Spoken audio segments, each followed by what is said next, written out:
Hi friends, आप लोग कैसे हैं। आशा करते हैं अच्छे ही होंगे, अपनी अपनी ज़िंदगी में स्वस्थ और मस्त होंगे। आप लोगों की दुआ से मैं भी अच्छी हूँ और आप लोगों का हमारे चैनल में स्वागत है। तो आप लोग हमारे साथ वीडियो में बने रहिए। मैं ये कभी कहानी सुनाऊंगी, अगर अच्छी लगे तो लाइक ज़रूर करना फ्रेंड्स। और यह कहानी अकबर बीरबल की है, तो कहानी को पूरा ज़रूर सुनिएगा। एक बार की बात है, बीरबल गहरी नींद में सो रहे थे, तभी वहाँ रोने की आवाज़ आई। बीरबल तुरंत उठ के बैठ गए और इधर उधर देखने लगे। तभी वहाँ महारानी रोते हुए बोली कि बीरबल, आप तो जानते ही हैं मैंने कुछ ऐसा नहीं किया है जिससे महाराज अकबर बादशाह मुझसे नाराज़ हैं। तो बीरबल उनकी बातों पर सोचने लगे और कहा, महारानी आप ठीक तो हैं। तो महारानी ने कहा, हाँ ठीक हूँ, लेकिन अकबर बादशाह मुझसे बहुत नाराज़ हैं और कहते हैं कि तुम अभी घर छोड़ के अपने मायके चली जाओ। तो ऐसा कैसे हो सकता है। बीरबल ने कुछ देर तक सोचा और कहा कि इसका मतलब क्या है। महारानी ने कहा, मैंने केला खा के और उसका छिलका कूड़े में डाला था, लेकिन पता नहीं वो छिलका कैसे ज़मीन पे आ गया। हमें लगता है चूहा उस छिलके को उठा के ज़मीन पे डाल दिया और महाराज निकले तो उनका पैर फिसल गया और वो गिर गए और उनके पैर में चोट लग गई। इसके वजह से वो मेरे पे बहुत नाराज़ हैं और कह रहे हैं कि तुम अभी चले जाओ छोड़ के महल और यहाँ कभी मत आना। यह सुनकर बीरबल बहुत चिंतित हुए और कहने लगे, महारानी इसके विषय में तो मैं कुछ नहीं कह सकता हूँ, क्योंकि महाराज बादशाह का गुस्सा तो आप जानती ही हैं। तो अब इस पे हम कुछ नहीं बता सकता हूँ। यह सुनते ही महारानी चुपचाप वहाँ से वापस जाने लगी। तभी बीरबल थोड़ा सा सोचकर महारानी को आवाज़ दिया और कहने लगे, महारानी रुक जाइए।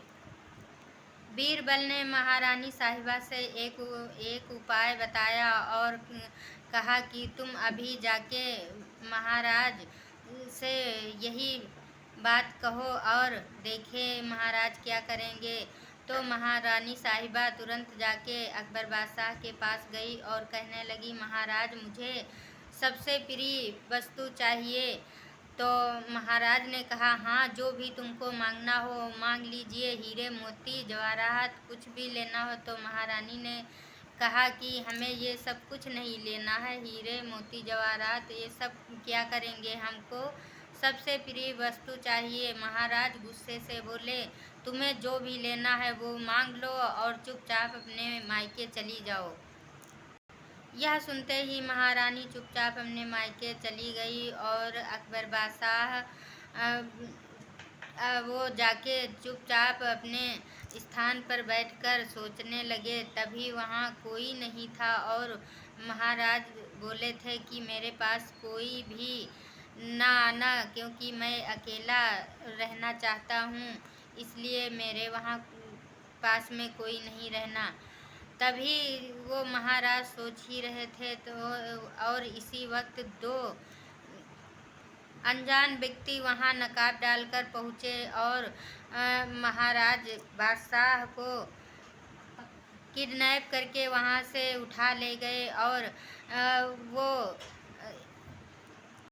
और महाराज गहरी नींद में थे। तभी किसी ने महाराज के ऊपर पानी डाला और महाराज की अचानक आंखें खुली तो देखा उनके सामने महारानी साहिबा खड़ी थी। तो अकबर बादशाह चिल्लाकर बोले, अच्छा ये काम तो तुम्हारा है। महारानी साहिबा नम आवाज़ में बोली, जी महाराज, मैंने अपनी सबसे प्रिय वस्तु मंगवा ली है। अब बताइए आप क्या करेंगे। सबसे प्रिय वस्तु मेरी आप हैं, तो मैंने आपको मंगवा लिया है। यह सुनते ही अकबर बादशाह बहुत खुश हो गए और महारानी साहिबा को बहुत खुश मतलब महारानी साहिबा को खुश देखकर बहुत सब लोग खुश हुए और उनके सिपाही भी खुश हुए और वो महारानी साहिबा और अकबर बादशाह और उनके सिपाही सभी लोग राज्य को वापस आ गए और सभी खुशी खुशी रहने लगे। तो इस कहानी से यह सीख मिलती है, किसी भी रिश्ते को प्यार से जीता जा सकता है, बल्कि घृणा से नहीं। और कोई भी इंसान है, तो अगर वो नाराज़ है तो उसको प्यार से जीतने की कोशिश करो। ये नहीं कि उसको घृणा से जीता जा सके। अगर आप घृणा करेंगे तो उसके अंदर और भी घृणा बढ़ती जाएगी, इससे रिश्तों में दरार आ जाएगी और रिश्ते काफ़ी घृणित हो जाएंगे। तो हमारा कहना यह है कि कोई भी रिश्ता अगर थोड़ा सा कड़वा है तो उसको मिठास से ज़रूर जीतिएगा। तो आज की कहानी मेरी कैसी लगी आप लोग कमेंट करके ज़रूर बताना, और अगर अच्छी लगे तो लाइक ज़रूर करना फ्रेंड्स। तब तक के लिए बाय बाय।